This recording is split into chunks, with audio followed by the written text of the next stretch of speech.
and bienvenue to my podcast, A Woman of Leisure. My name is Tembi.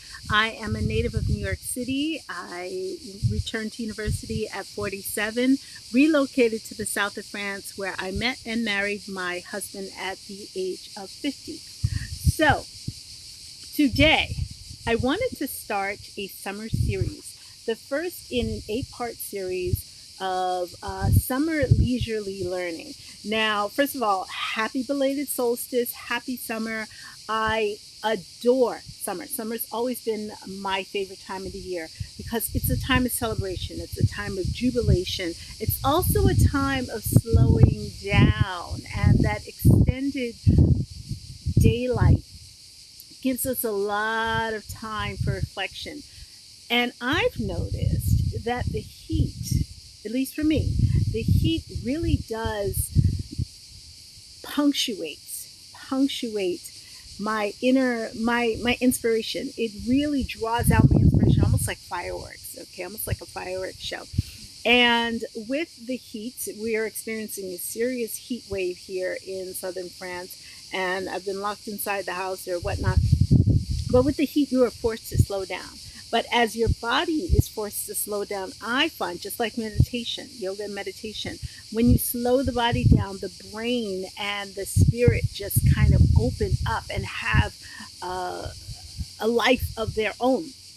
So with that, that's why I wanted to start this summer's learning series. And I'm basing the summer learning series off the book, which I have made a sample copy available for anyone who wants to download on my blog. I'll put the link below. And the book is really just my actual lived framework for how I transitioned from New York to here. Okay? So I broke it down into 4 steps, and it really is that simple. It's just 4 steps. Take what resonates, leave the rest for someone else. That's totally fine. But again, this is not theory. This is what I have come through and worked for me. So again, some things may work for you, some things may not. But I invite you to download the sample copy, read through it, and just give yourself time to play. That's what summer is all about. It's not just for the kids, okay? So the first thing I wanted to talk about, the first step in the book is getting grounded. As the saying goes, if you don't know what to do, don't do anything. And I think summer is the perfect time to really get grounded, in the sense everything slows down. All the businesses, okay, here in France, in August, pretty much everything shuts down, at least for the first 2 or 3 weeks of August, okay? And knowing that things are going to be shutting down, things start slowing down in middle of May, okay? Businesses stop hiring, a lot of things just start slowing down with the anticipation that everything's going to shut down for the majority of August. So with that is a great time to really get yourself into a place of, okay, stay right where I am. Stay right where you are. Now, I'm not necessarily talking about physical location, okay? Yes, this works if you're traveling. I love to travel. So with summer travel, and again, the whole point of summer travel is to open up your heart, open up your mind, open up your spirit, get those creative juices flowing, get some ideas flowing. That is the whole point, is to change your environment. So my point is that the getting grounded part is really about slowing down internally, okay? As we all know, when we travel, the whole point is to appreciate the experience.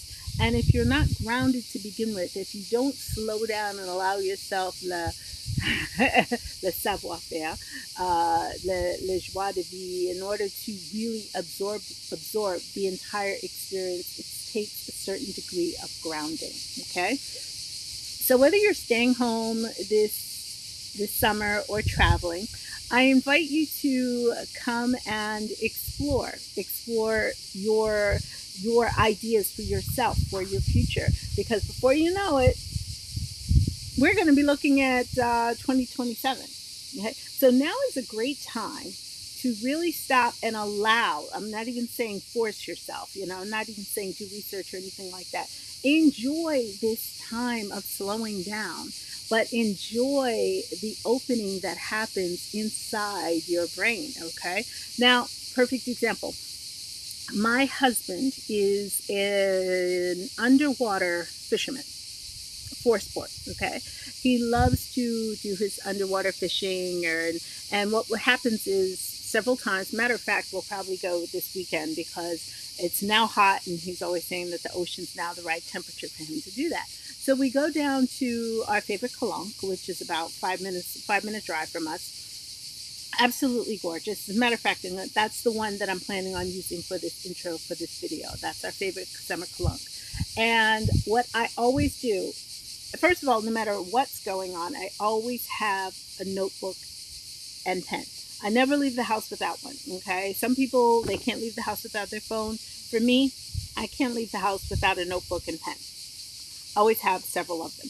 And I've noticed that when we're on the beach, as he's doing his underwater fishing, I love sitting on the shore and jotting down my ideas, okay? And again, everything slows down in the summertime. That's what it's for. But by the time summer starts to wind down and we're getting ready to send the kids back to school and everything's ready to pick up steam for September, you have created this treasure trove of ideas to start your new season off on the right foot and hopefully close the year on a high, okay? And start the new year off on the right foot or on a high. So I invite you to, again, check out the sample copy of the book.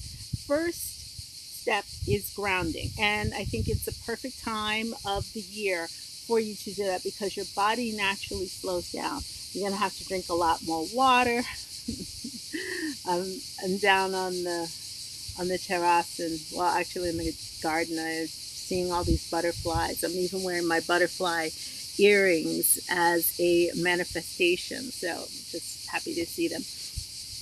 And again, allow yourself to be submerged in the beauty and the light and the inspiration that summer brings. Also, all this jubilation, all the barbecues, all the parties and things, allow yourself to thoroughly enjoy and appreciate your community, the people behind you and the people around you. And that's another thing.